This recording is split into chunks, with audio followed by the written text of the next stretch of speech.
The answer is money. Thanks for watching. All right, kidding aside, the answer is actually more complicated than that. And if you want to stick around, I suggest you grab a drink, grab your favorite snack, because this is going to be a long and honest discussion. So yeah, let's get into it. So to give you a full context of where I'm coming from my own perspective, let me tell you about my background. My background as a musician, my background growing up. So I just turned 45 last May 4, 2025. Yeah. Lifelong musician. I grew up in a family of musicians. So in our house, when I was a kid, we were exposed, me, my siblings, all my cousins, we were all exposed to music, all kinds of music. My dad is a professor at the University of the Philippines. He teaches art appreciation. He teaches music appreciation. He's a decent pianist. He's actually more than a decent pianist. He's accompanied me many times and even sight read my own compositions when I was younger. He would sight read it on piano, so I have an idea how it would sound. And DAWs were not yet common back then. And my mom, she had her own media company, but she also studied classical guitar when she was younger.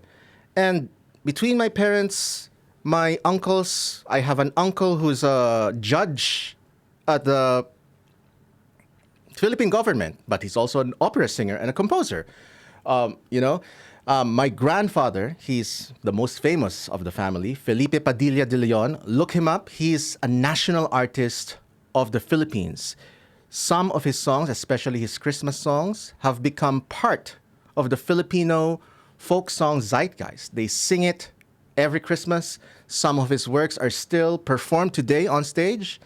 And I grew up exposed to art, music, and everything creative in between.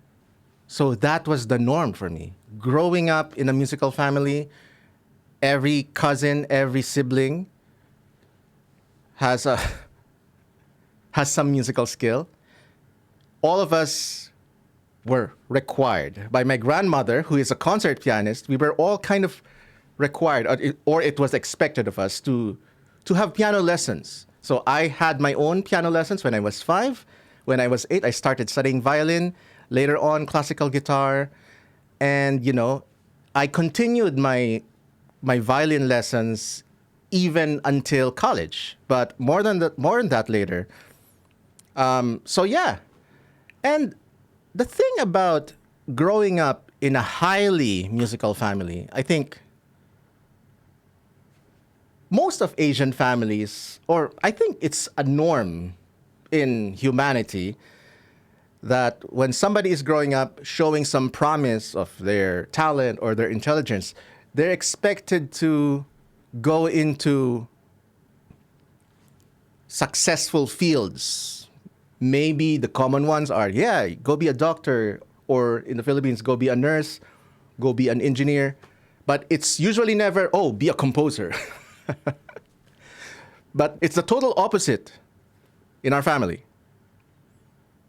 I was kind of expected when the moment I was starting to show that I had musical talent that is more than above average between the siblings and all of everyone in the family, because there are some spectrums of musicality, and I guess I grew up showing this more innate relationship with music. So naturally, I was kind of pushed towards a certain direction. Go be a composer, follow the footsteps of your grandfather, and, continue the family legacy and all that. So naturally, as a teenager, I rebelled. Instead, when I was going to enter a Philippine high school for the arts, which is the only publicly funded arts high school in the Philippines, I chose visual arts. And I continued visual arts until I graduated high school valedictorian. Yeah. And then going to college, I thought, oh, from visual arts, maybe it would make sense if I choose architecture. So I chose architecture. 1 year of it. I took 1 year of architecture. And during that 1 year of architecture, things got crazy. Because so many things happened in between college and high school. The summer break in between high school and college, so many things happened. I started a band with my high school buddies. We called our band Makiling Ensemble, which is a world music band, and we've performed and recorded 3 albums. We've performed around the world, and we've been actively gigging for more than 11 years until I migrated here in 2016. And I was starting to network TV producers, film producers, even student film directors, hey, hire me as a composer or hire me as a songwriter, because I was already developing my own skills as a composer on my own, under the tutorial of my father, under the tips and advice I get from everyone from my family, especially my father, my grandmother, who is a concert pianist, like I mentioned.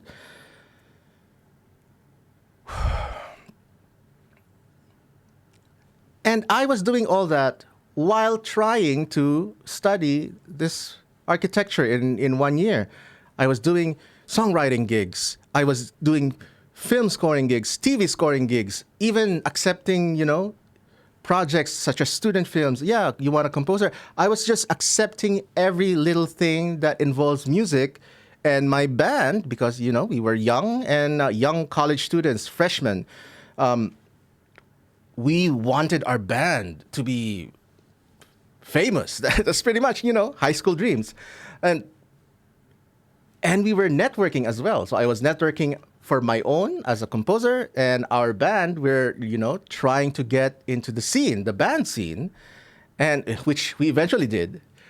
But I was doing all that while trying to be an architecture student. I was like, I questioned myself eventually. I realized I'm doing so many music stuff. Why am I in architecture? So the moment I realized that, maybe second semester, somewhere around second semester, I guess, I made a decision, I'm going to shift to being a music major. So I shifted to the University of the Philippines College of Music to composition major. And the thing is, composition major is a 5-year course, a 5-year degree in UP, University of the Philippines, a shortcut for University of the Philippines. But it still took me 8 years, nearly 9 years to finish the degree. And the reason for that is because, again, the same reason why I questioned myself in architecture. I was doing all kinds of side gigs, projects, TV scoring, film scoring, eventually even, making ringtones for Japanese mobile companies. I was doing everything under the sun that involves producing, creating, and performing music. Oh, wedding gig? Yeah, I can play violin. What repertoire do you want? Even our band was, we performed for all kinds of functions and events, government functions where there's presidents from all over the world in the same room with Secret Service guarding your every move. Yeah, we did all of that while I was in the Philippines. And, I started YouTube in 2008. Everyone else was figuring out how to make YouTube work. And here I was. I just want my passion for gaming, NES, family computer in the Philippines, Super NES, Zelda and Mario, all that. I grew up with that, with my cousins, all fighting over the controller. Me next, me next. Everyone was fighting over who's going to be player 2. Because my uncle owned the NES, and he's always player 1, of course. But there's 4 of us, 4 boy cousins, who always want to be their turn. It's my turn to be player 2. It's my turn to be Luigi. if you have a similar experience like that, let us know in the comments. But I just wanted an outlet, a creative outlet to combine my musicality, my degree, and my gaming passion. And that was also the time when I was pretty much fresh out of college. I kind of ran out of gigs at that time. It was a dry spell because, gig season is always like on and off. And I think I just wanted to make some music, even just for myself. And I didn't even know that posting a Legend of Zelda cover in 2008 would lead me to be featured on gaming websites, causing the video to be viral. I think it got 500,000 views in like half a year or something, which is a big deal in 2008. And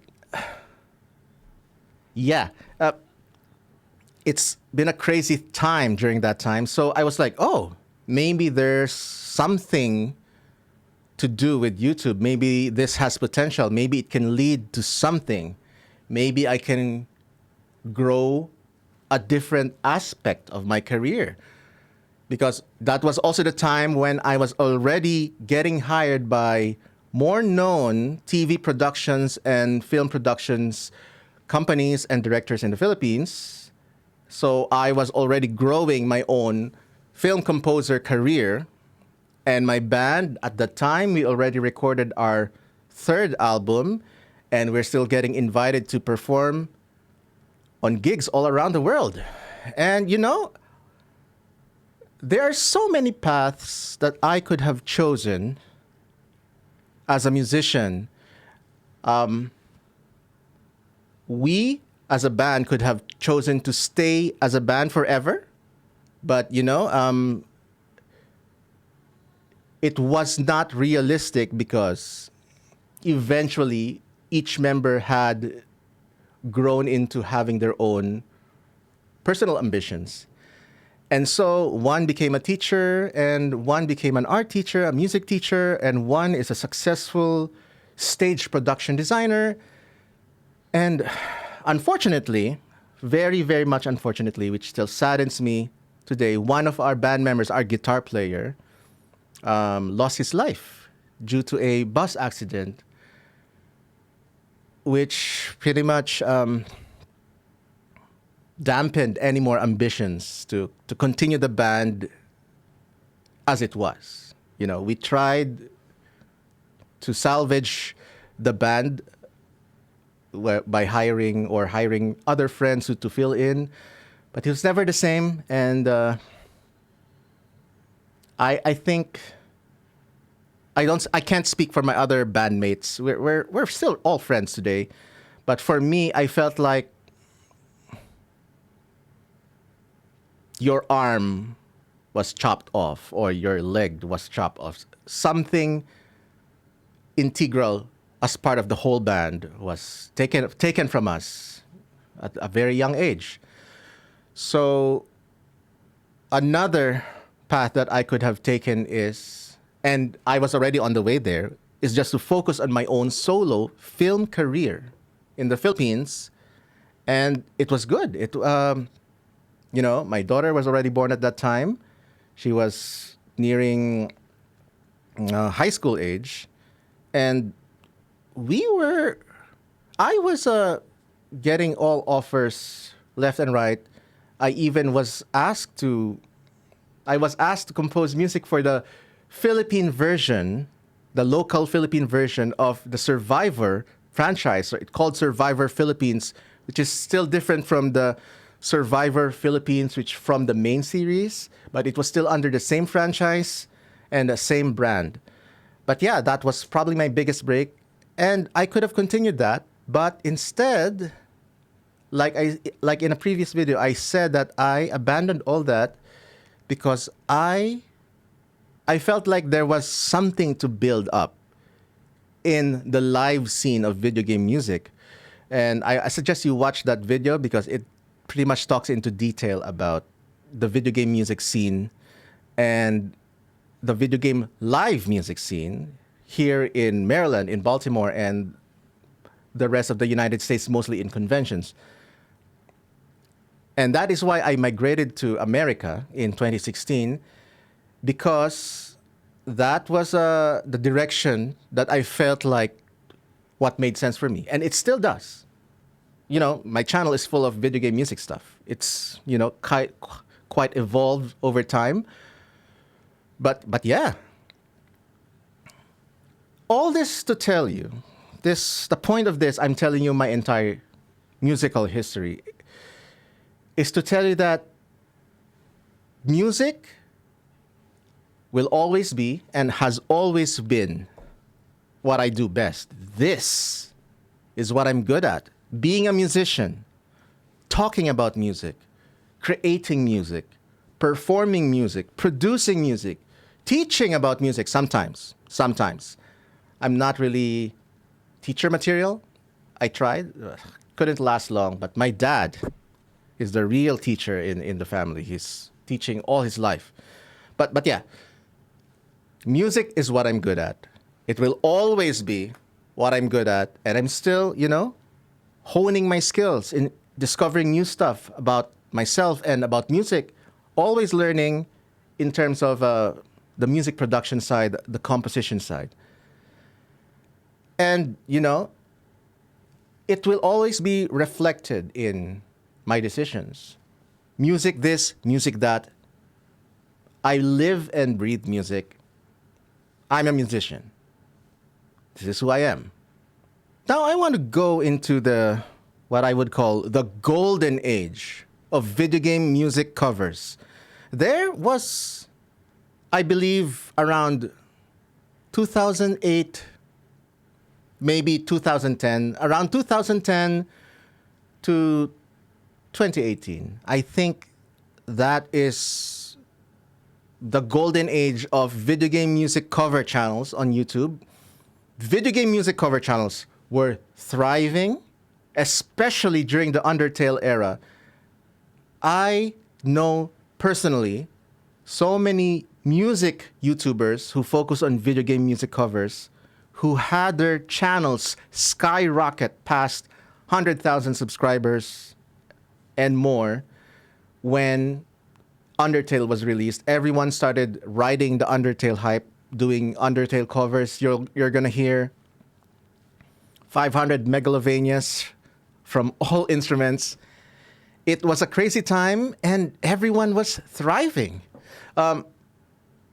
which became a viable career path. I was still in the Philippines, and I was already thriving on video game music covers. It was sustainable, and you could have a sustainable career earning money from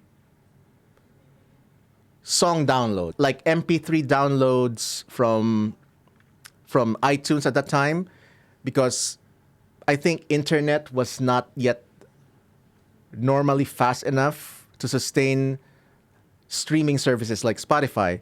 So digital downloads were the main thing, and it was bigger money than the cents that we earn from Spotify, because one song download is 99 cents. And if we follow the compulsory licensing law, each cover artist gets 79 cents from that 99 cents. And the rest, we get around 80 cents. Yeah, 79 cents. What I'm saying is, a lot of us, a large handful of us, you probably still follow some of them.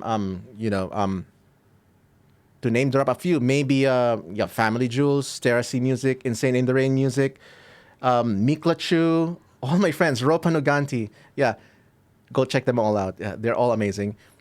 And we were living our musician dreams. I was living my musician dream. I mean, what a privilege it is to just be able to stay at home, writing music every day, arranging music, recording music every day at the comfort of our own home studios, upload them to dozens, hundreds, thousands of equally passionate people when it comes to video game music and also earn money from that. Yeah, that was the golden age, 2010 to 2018. And it was a simple time. I would say, well, always going to be some complications in any era, but the simplicity of it was you choose a song you want to cover, usually something that is from a trending game or a timeless game like Chrono Trigger, but whatever is trending, oh, for example, Undertale, or I think the latest Final Fantasy, there's always an option to go timeless or timely. That's what I always call the two backbones of content creation, timely and timeless. We make a cover, even if it's like a simple, nearly 1:1 copy of that cover. You just play your instrument over it, making a backtrack of a guitar, and that's it. It would gain 50,000 views maybe in like a week. And then those 50,000 views probably would convert maybe 500 people to click the links to your iTunes downloads, to your Bandcamp downloads, and, make a great cover, something that you're proud of, even if the video itself is just you playing behind a green screen, where the wall behind you is a green screen, or just the wall of your bedroom, or sometimes you can even see your bed. It's your bedroom. That would get you 10,000 views, 50,000 views, 60,000 views, and it would convert well to music downloads. That cycle used to work. It was a simple process, because one 3-minute song, if it's a cover, for example, even if it's 3 minutes long, it's still a whole process. You plan the arrangement, you record usually 4 instruments. If you're, for example, my setup, guitar, bass guitar, violin, and then synth drums or drum kit library. I would record the violin. Usually it would take me a couple days to perfect all of it, all of the lines. That's on and off.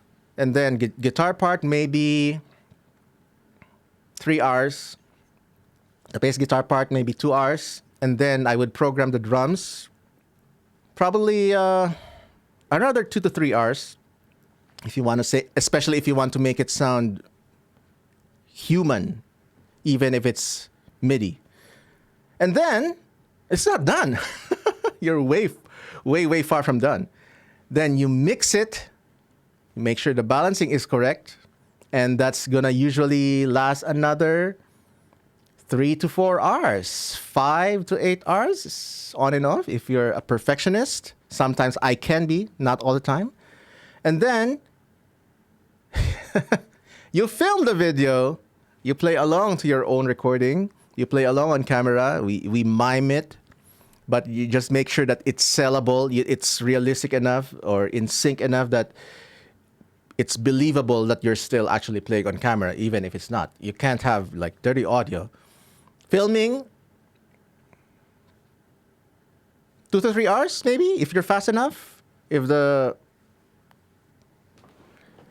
film direction is simple enough. No skits, no drama, or no whatever visual effects that you want to add. And then you have to edit it. You edit it all together in Adobe Premiere or DaVinci Resolve. That is another 2 to 3 hours if you're fast, or maybe 4 hours if you just, want to chill. So all in all, and then, oh my goodness, I keep forgetting it. But then again, you have to design your own thumbnail. You have to write your video description. You have to think of when you will upload it. Maybe you time it during the release of a game's update or something, or the anniversary of a game from where that song is from. You're the director, you're the camera person, you're the editor, the video editor, you're the script writer, if you have scripts. You're the featured musician. You're also the sound engineer. You're the mixing engineer, the mastering engineer. And then you're also the video editor. You're also your own marketing engineer. You're also your own marketing agent and your own copywriter. So all in all, that entire process for just one 3-minute song, give or take 1 week, 1 or 2 weeks. And imagine we've perfected that process to be able to make one music cover upload per week. It's not always perfect. Sometimes you want to rush a new hype release. And I remember rushing some of my Undertale covers. So you probably can notice some of it are not equal in artistic quality, but I made sure it was still equal in production quality. But yeah, I remember rushing some of the Undertale songs just so I could make it to the hype. And during that time, it was all worth rushing. It was all worth the effort to do all that because the rewards are also equally returned to you. My Megalovania video, how more than 1 million views, I think 1.5 million views. That Megalovania video, that Megalovania cover alone has paid for so many months of rent during the time when it was still producing album sales. And explaining you all that process for just one 3-minute song. It was all worth it before because it could fuel our musical passion, our passion for the game, our passion for gaming, and also reward us in return. It was an almost equal give or take situation. You give something, then I take from the rewards as well. And I absolutely believe we can never have that time back again. It's never going to happen again. That time is long and gone, obsolete. And that is why, if you've been following a lot of video game music cover channels from during that golden age era, 2010, 2018, maybe a bit of 2020. Some of them are still thriving because they're just awesome people, you know. Their passion and their skill are like pretty much unequaled. So they're still thriving, such as my friend Rashad Eby. Go follow his channel. He's amazing. And he's one of the top skilled VGM guitar players that I know, or just top skilled guitar player that I know personally. And yeah, he's still thriving. But what works for one person doesn't always work for another. So, yeah. Suffice to say, that is the reason why you've probably seen a lot of video game cover channels are no longer uploading, have changed their content, have pretty much quit YouTubing and focus on another career path. And yeah, there are so many reasons why that happened, but you know, one big reason I can think of is, of course, burnout from all that effort that I explained earlier not being worth it anymore because there's nothing to gain for us. And it's not even greed or selfishness. Of course, you as a creative person or any person worth their while should be rewarded for efforts or unique ideas or any output that they did. They should be rewarded or compensated in some way. Nothing is free in this world. So a lot of people just moved on. And as I will explain later, I have slowly moved on from covers as well. And yeah, I'll go into detail on the whys and the how I did it. And man, it's a lot. I told you this is going to be a long discussion, and I probably will not edit anything in terms of my pauses and all that. Yeah. So yeah, why the pivot? Let me explain. So here's the explanation about that money joke during the cold open. And it kind of really is, but not really. I mean, money makes the world go round. It pays for rent, puts food on my table, my family's table, so I could also upgrade instruments, buy the latest software for music production. Yeah, it's a necessary evil. But what's happening right now, there are musicians who used to be cover channels, but I will now speak for myself. I am now, for a lack of a better term, I would say I'm in survival mode in terms of YouTube. I'm only talking about my YouTube channel. You know, my YouTube channel is now in survival mode, and because, you know, covers with its such high effort to produce are just not worth it anymore because the returns are just dismal. And my friend George Spriggs will probably always contradict me on this based on what YouTube itself has always announced. But algorithms on YouTube favor long-form content, but it's not just long-form content. It's more layered than that. Yes, long-form content helps, but also it is because long-form content are usually content that has a lot of talking in it. You know, music covers, it's just music. There's no spoken dialogue unless maybe at the outro. But the fact of the matter is, and I just realized this recently, music reaction videos, vlogs, video essays, they're all talking, words. But YouTube has the auto subtitle system going on in it, right? And even better if you upload your own proper subtitles on the video, which means keywords everywhere, making it easy for search engine optimization, easier for advertisers to identify the audience of your video.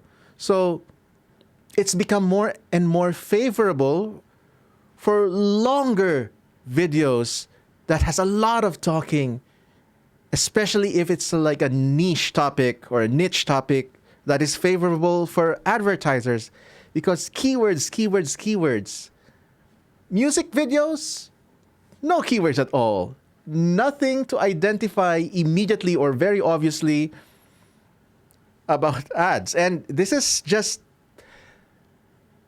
I would say this is just informed guesstimations on my end, but I'm pretty sure if I dig deeper, I can probably produce some at least viable material to support that. But that is one of the things that I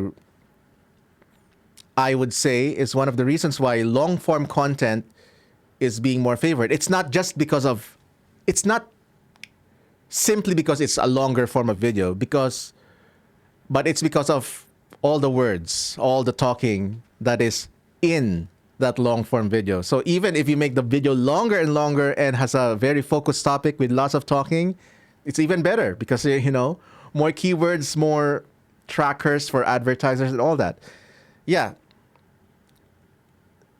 And another reason why I would say is because of that push by YouTube for more keyword-oriented videos, it has definitely gradually shifted the interest of the audience. You know, they will get more video essays recommended to them on their YouTube feeds instead of cover songs. I mean, if you all only follow cover videos, or if you only watch music videos, you will still probably get a lot of recommendations, but it's mostly based on your watch history. If you're like a fresh new YouTube account, most of what you'll get recommended are videos with a lot of talking. And maybe another reason why the golden age is over, and this might be anecdotal on my end, every big video game music song has been covered to death. Maybe loss of interest, repetitive content, or definitely audience interest has shifted. And it's like, it goes both ways. But you mean, how many times has Megalovania been covered? How many times has the Super Mario theme covered? You know, it's all saturated, which may be a good or bad thing, I don't know. But that can also, I mean, how many times can you watch a guitar cover of Super Mario Brothers while also, you know, juggling between other responsibilities in life? I mean, it's a ridiculous, very super specific story, I guess. But yeah, that's probably one of the reasons. The big VGM hits have already been covered and everyone has heard everything. But, you know, I may be wrong on that, but that's just my own observation. So yeah, going back to me and my pivot to include reaction videos, and I'm very word specific here. I said include music reaction videos. I didn't say I shifted or changed my channel to music reaction videos. No. In fact, I still fought to the very last breath to keep on making music covers. But more on that later. Like I said in the very start of this video, I studied music all my life. Music is what I'm good at. And surprise, surprise, I know a lot of stuff about music. I know a lot of stuff to talk about music endlessly. So it's a great compromise, because reaction videos like 16-minute, 20-minute reaction video. Go back again to me explaining the process of making a 3-minute cover. Try to visualize you doing all that effort. And then I discover that I can make a 16 or 20-minute reaction video, talk about somebody else's music that people like, you know, Terraria, Calamity, Team Fortress, to what have yous. Share my thoughts and opinions on it, my professional thoughts and opinions on it, not just, wow, that's great. No, not just that. Like professional musicians' insights with 45 years of experience. Me. I can make that 20-minute video under 1 hour. Send it to Fiverr to edit it for $50 maybe. And then it goes back to me fully edited. I upload it. And in a matter of a couple of weeks, it skyrockets any music video that I made within the same time span. And it earns 10 times. Yeah, music covers have never been ad revenue darlings, even back then. A music video, 3-minute music video, my Megalovania video, for example, I made that in 2016. Nearing 10 years. it has only earned $200 entire lifetime, because you can't insert, you can't insert mid-roll ads in 3-minute music videos. So it's never been an ad revenue darling. Music videos have never been an ad revenue darling. It's always been people watch the videos because they like it. It gets recommended to their feed. Then 500 to 1,000 people get converted into becoming true fans, thousands true fans, and click the download links on the video description. That was then. That was the golden age. And now, I record a video, just talk, under 1 hour, spend $50, $80 for a Fiverr editor, brings it back to me, polished and edited. I upload it. It gets 100 to 200,000 views in a week, and then it earns, I don't know, $500 in that same time span. What is this? It feels like cheating. And no wonder, reactions have always been a big part of the YouTube ecosystem. But I never realized that, oh my goodness, where have you been all my life? Why didn't I do this sooner? And because that, it was, why didn't I do it sooner? Pride. It was pride. I'm a musician. I spent all my life, 80% of my life, becoming the best musician I can be. And you're telling me that I could have just shortcutted my way and make reaction videos, low effort, I'm quote unquote. But then again, in my defense, I wouldn't say low effort, because I'm giving value to it with my 40 plus years of musical experience. My musical expertise is not a shortcut. I earned that right. I earned all this knowledge that I have, and sharing my own perspective on it based on my real life musical experience, that has value to it. And somehow a lot of you resonate with what I say.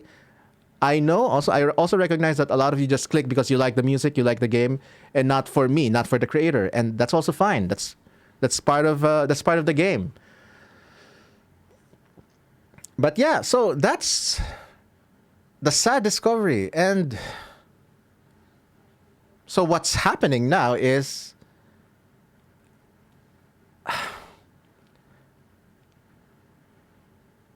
it's going to be so heartbreaking to admit this on camera, but I've lost any motivation and inspiration to just be making video game music covers. It is a humbling reality to learn this. So I took a lot of time to think and reflect on what am I really passionate about when it comes to music. And eventually I discovered it. I rediscovered myself. I'm a composer. I've always been a composer. Composition is always what my best skill is. If I'm going to make like a Marvel trading card power graph, you have your 10 over 10, your skill, power, agility, strength, and all that. Mine would be 10 for composition, 9 for arrangement, 7 for violin playing, 5 for teaching music. Yeah, that is what I consider my highest skill to be as a musician.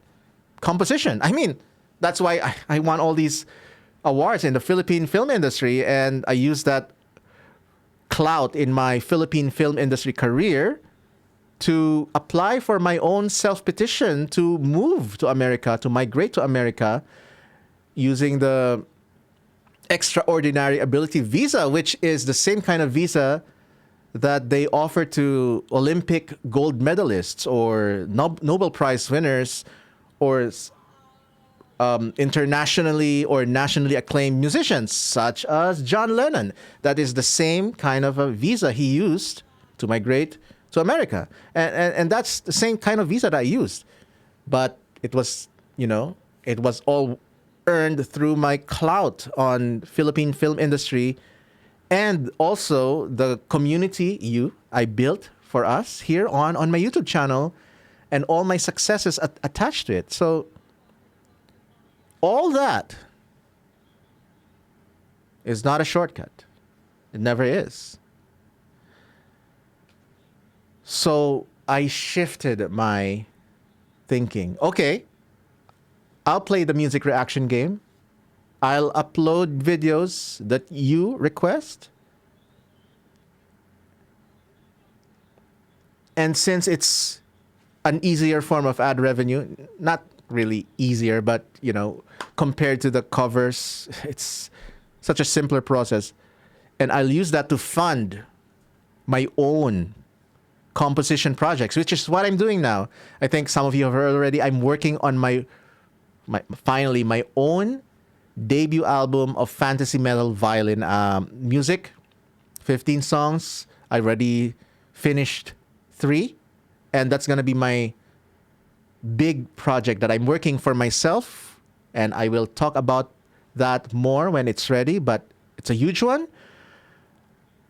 And your views, your clicks that lead to ad revenue on my music reaction videos, I'm using that to fund my album. My own album of original music. That is where my passion now lies. Because I was like, there's no point in making effort to make music covers anymore because the returns are dismal. There's no returns, pretty much. For me, again, not everything is the same situation to everyone, but not every situation works for everyone as well. So that is the one that happened to me. So I was like, okay, music covers are no longer sustainable on YouTube. Spotify itself is a different beast, but passion needs practicality. They go hand in hand. You can't just be all passion and no practicality. You can't live off of pure passion. Maybe you can, but you still need to have a financial plan, or you need a job is, I believe, the shorthand for that. But yeah,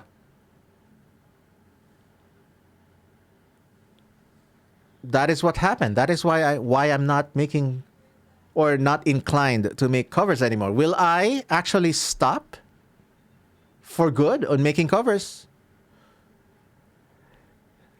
Right now, my passion, my attitude towards covers is now gonna be passion projects. I'm no longer chasing trends when it comes to producing music covers, and I know there's still some of you who really wants me to go back to making covers as a main thing, and I appreciate the loyalty. I truly appreciate the loyalty, but yeah, it's not gonna happen. It's not gonna happen anymore because I need to survive. And I'm a full-time dad. I have a family to support. My daughter is, a great artist. She's already gets commissions herself. But, you still got to be a responsible family man, as Guile would say. So, yeah, that is what happened. And this isn't to say that I didn't try my best. I tried my best.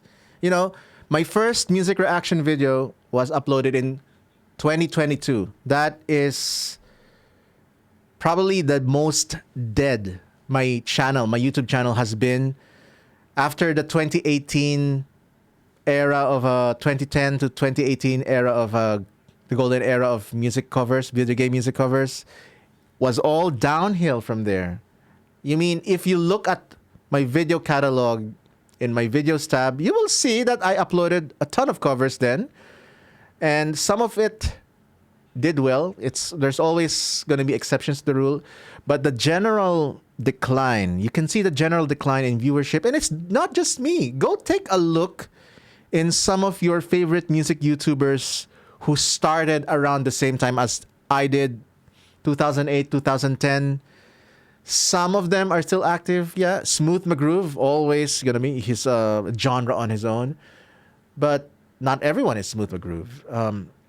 Also, I met him, cool guy. You will see a lot of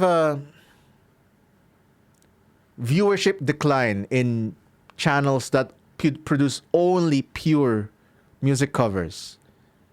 And I tried my best to fight to stay as a cover artist. And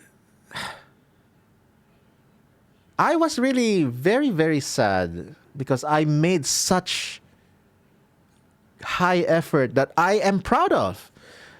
One video that I can think of that really still makes me sad even today, and that is the history of Mario music medley.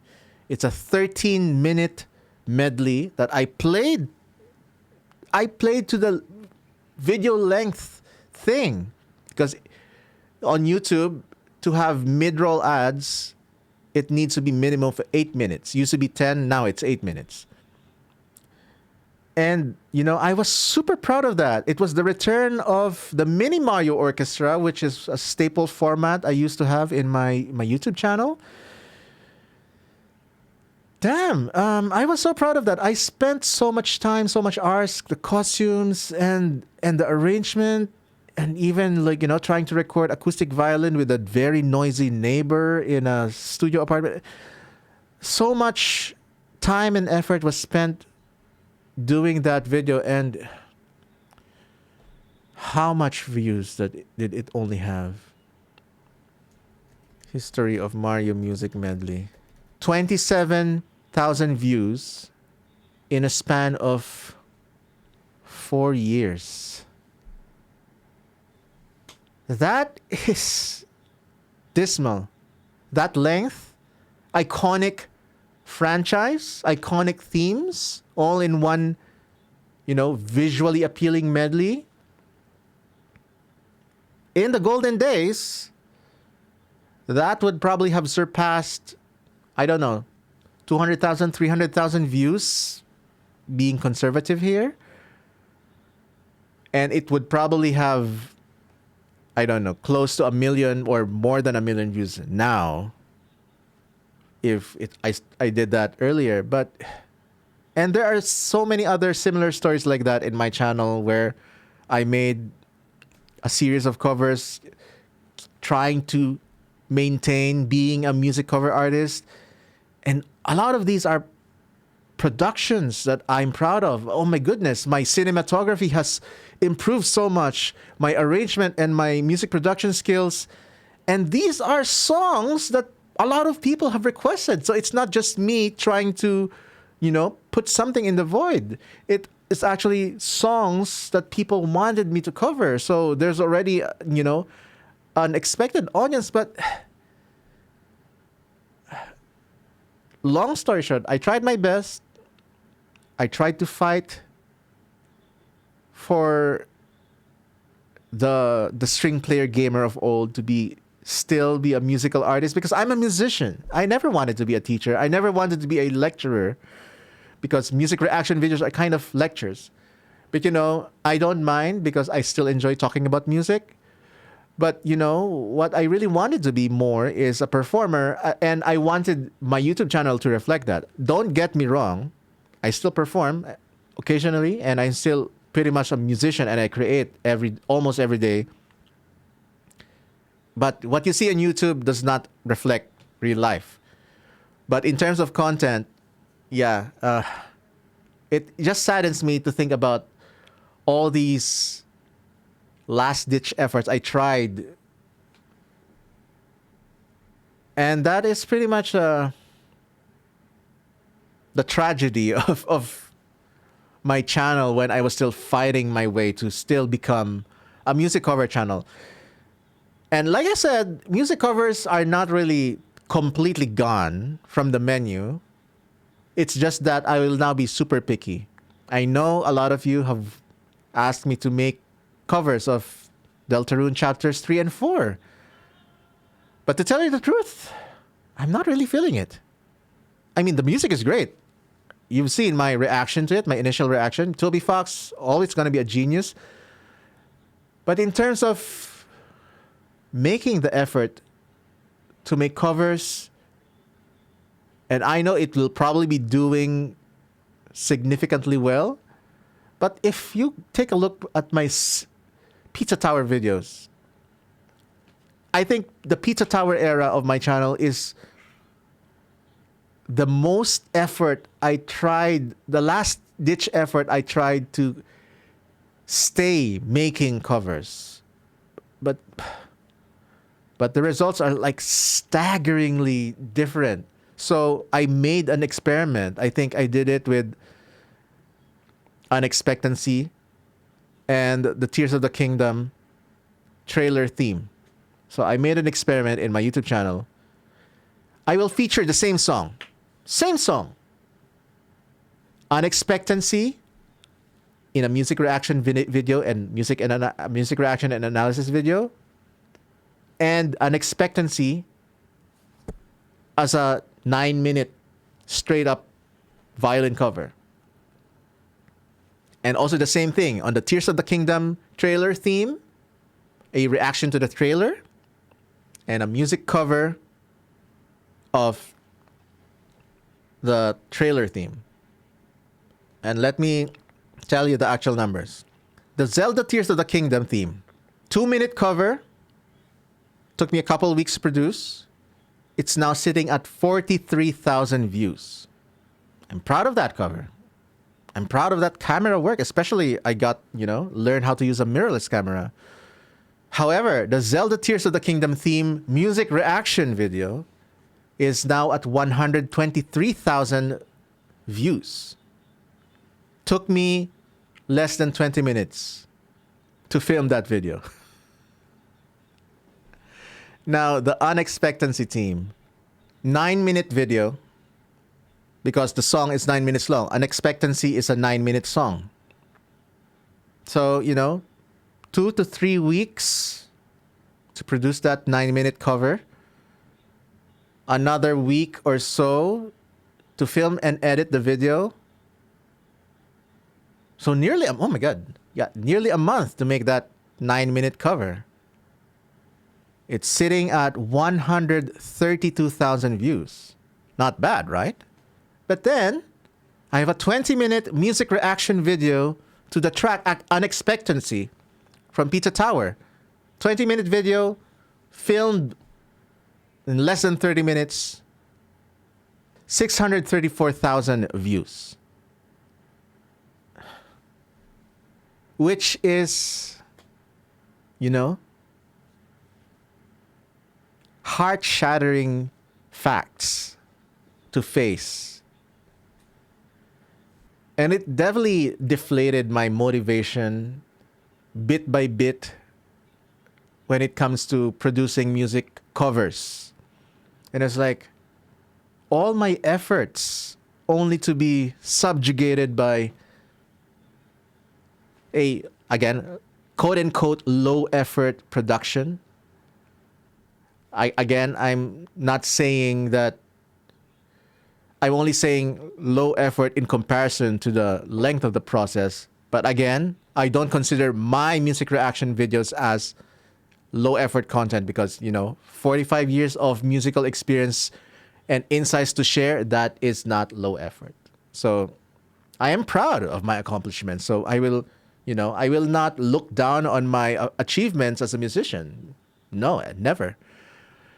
But yeah, even now, as I'm filming this video, it's exhausting for me to think about the vast difference from the efforts involved.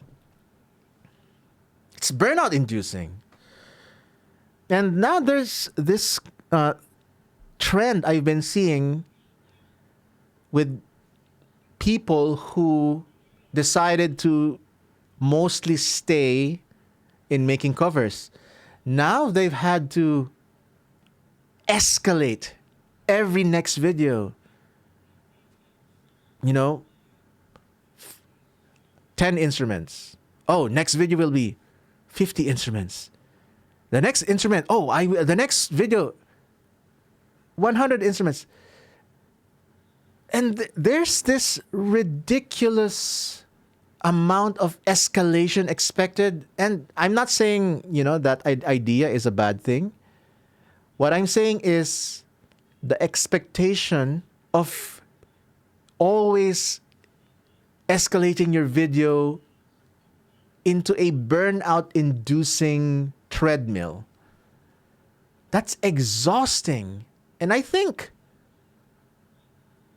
my friend Carlos Ini, Insane in the Rain Music, he explained that in one of his blogs before his vlogs when he decided to stop being a full-time content creator. The expectation of escalation and spectacle just to keep your music covers interesting, because just the covers alone, just the music alone is no longer engaging enough for the YouTube standards. That's why I say the old era, the golden age era of just making a simple cover, playing a one-to-one version on camera, uploading it, call it a day. It's never going to happen. It's never going to happen never going to happen again, because, like I said before, you can just make a simple cover, a simple video of you playing that cover. No skits, no drama, no visual effects. That's it. Simple life. But now the expectation of always upping yourself just to be rewarded meagerly, it's no thanks, bro. So yeah, I decided to play it smart. Again, my passion is now back to composition. And I know that's not the kind of content that is normally doing well on my YouTube channel. I mean, I uploaded some of my original compositions. You can find some of them in my channel. And I never expected them to do well in numbers because, that's... Original music is always a hard sell. And yeah, but, that's what I love. That is my passion. I'm a composer. I've always been a composer. So my artistic passion has returned to composition. But my practical passion when it comes to YouTube channel for the foreseeable future will stay more or less focused on music reaction videos, musical analysis, where I offer, my 40 years of real life experience as a musician. And that is the smart play. It works. So I'll keep doing that for now. And again, I was talking only about me, what I did to survive in terms of the context of the YouTube channel. But there's not a one-size-fits-all solution. And, I asked some of my friends, how they coped with this algorithm situation. And the great thing about being a musician is everyone is different. Even, everyone has similarities. Everyone, more or less, especially a lot of us video game music cover artists, a lot of us at one time in our lives tread the same path, which is making music covers on YouTube. But now, everyone has pretty much found a path that works for them. Like I said, there are still top YouTubers who are still doing music covers and are doing great. In fact, more than great. And that's great. But like I said in my story, I tried to be like that, but it didn't work for me. But for example, my good friend, Tara C Music. Oh, go subscribe to her channel. We got a ton of collaborations as well from the music cover days. She also has started to do music reaction videos on her channel, which used to be more about vocal and violin covers of video game music, especially, oh my God, she's an amazing arranger, amazing singer and violinist. Go check her Chrono Cross album. But now she's also experienced the same decline in numbers with video game music covers. So now, she's also recently started doing music reaction videos, and she's doing well. And in her own words, it revived her dead channel. And she's getting great traction and great ad revenue because of it. So yeah, that's a great success story for Tara over there. Another friend of mine, you probably know him for his progressive rock video game covers. Also another amazing arranger and guitar player and videographer, Ro Panuganti. He said he's changed his focus mainly on doing live shows instead of making music cover videos as the main focus, because that used to be, a lot of us before, the actual making of the videos and uploading and, selling the covers on iTunes. That was the main thing for a lot of us in the golden age. But now, since it's not sustainable, everyone had to find their own way. So Ro Panuganti still uploads some videos on YouTube, but I think he's now using it more like an outlet for creativity, or also to promote his shows, I would say. But yeah, he's focused on doing live shows, and he's doing well. He recently just did main stage on MagFest and a VGM Con, so I would say that's amazing. Everyone's found their own path. And everyone's kind of diversified, which is both great and also kind of sad. Because, at one time in our lives, we were all on the same boat. Literally, well, not literally. We were all on the same boat of figuring out YouTube. Everyone had similar lived experience of doing the thing, producing the thing. And we would always have similar stories. Oh yeah, this is how I mix my guitar. This is how I mix my violin. Oh yeah, if you dial the EQ to this setting, the guitar will sound brighter. We all understood what everyone was going through, and that was great. That was a great time. And I'm sad that a lot of us has kind of the VGM cover community, what used to be like a very cohesive community, has kind of branched out and sort of fragmented on their own. But, that's totally understandable. It's no longer sustainable for most of us. Not all, but most. But I'm also happy that everyone's found their own way of success. They're able to find their own space where their voice matters. And, that's always a great thing. So it's bittersweet. It's always going to be a complicated emotion, I'm happy that everyone's found their own way. Everyone's found their own pockets of success. But also sad that,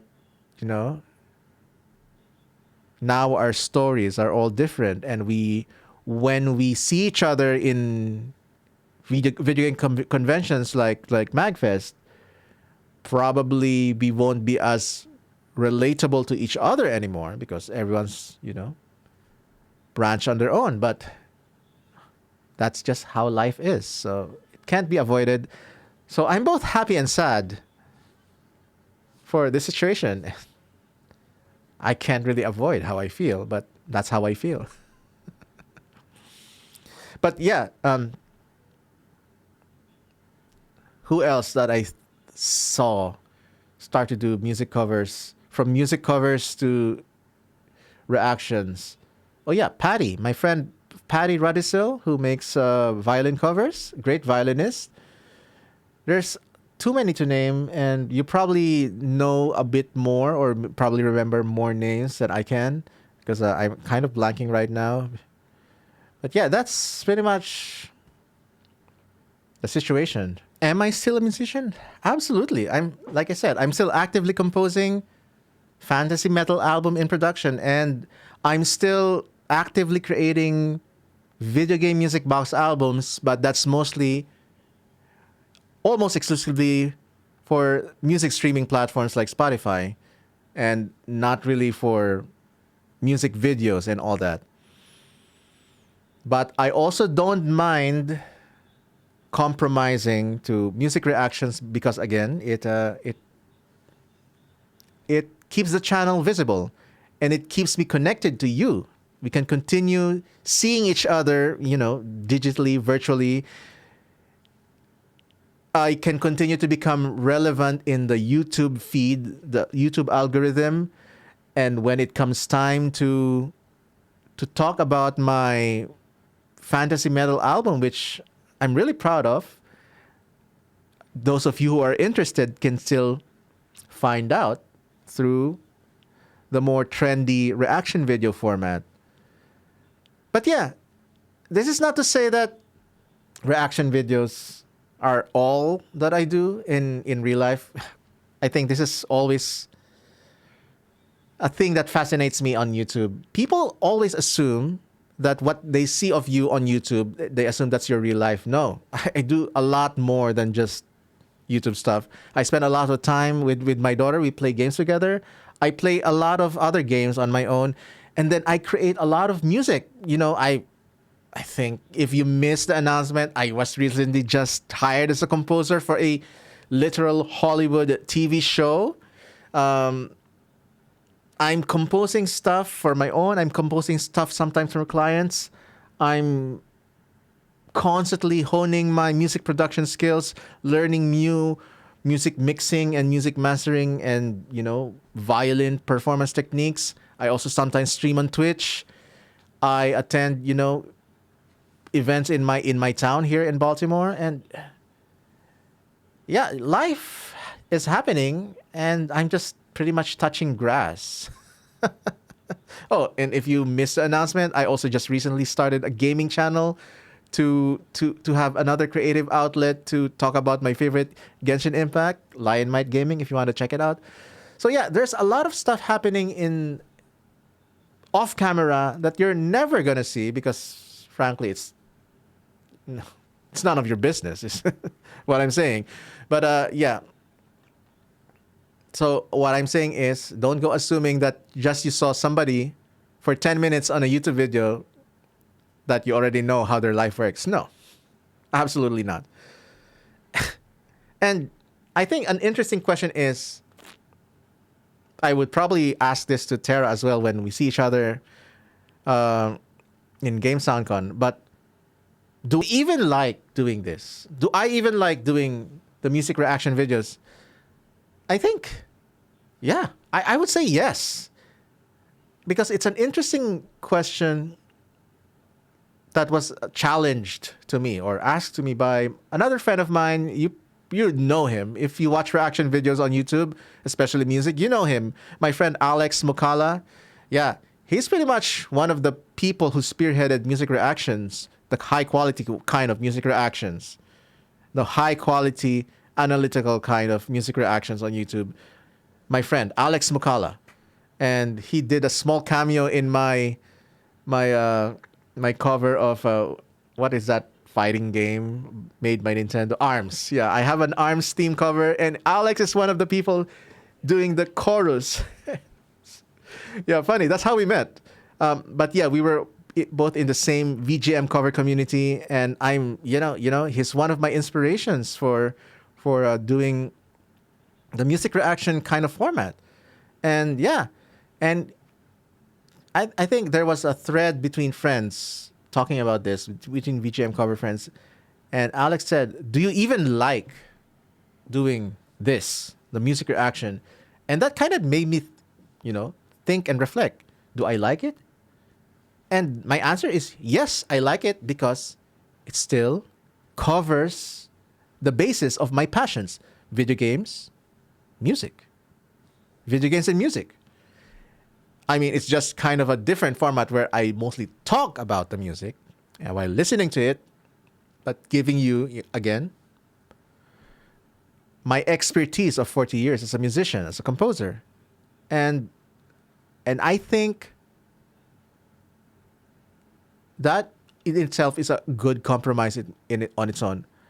I may not love it as much as composing, which is, I would say my one true love in terms of all the musical skills. But that is to say, I don't hate it. I like it, but I don't love it.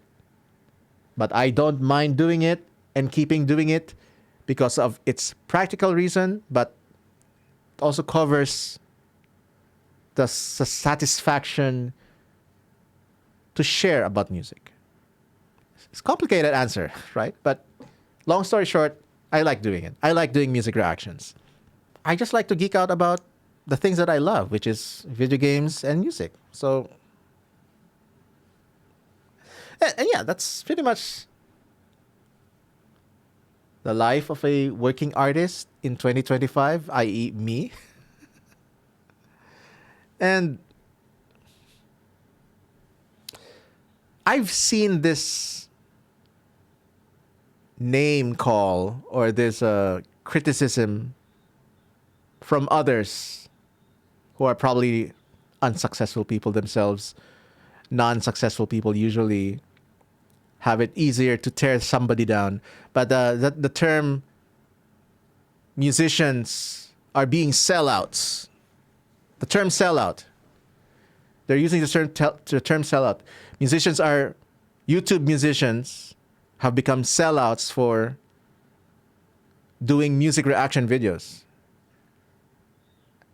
And my response to that is hell no. Hell no.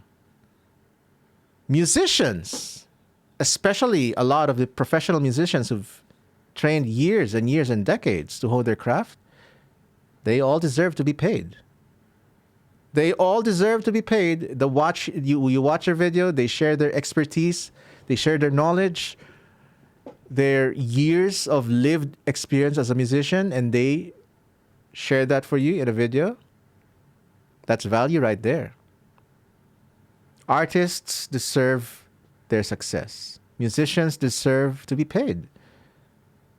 And if I would be called a sellout in exchange for that success, by all means, call me a sellout. I don't mind.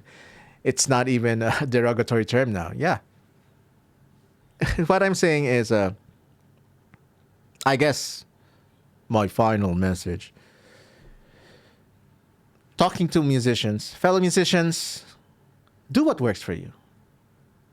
Do what works for you. Do what works. Find that balance of passion that also pays. Be that quote unquote sellout. Do what works for you. Make a choice. Stand by it. But also be flexible enough that you have room to change or evolve when it is needed. I mean, pride in your work is a good thing. But too much pride or stubbornness, this Taurus knows too much about stubbornness. We are the most stubborn people. And I'm talking in stubborn in terms of being too stubborn to just stay and being a music cover artist just because of pride, when I should have be more open and flexible to adapt earlier. Instead of 2022, I could have done the pivot to include music reaction channels to maybe 2020 instead. Or when I already knew or I already sensed in 2019, oh, the channel is starting to die. Music covers are no longer sustainable. Maybe I should have done so. You know, there's so many what I could have done, but, you know, it's too late for that. I stand by my choice now, and, you know, this is what it's going to be.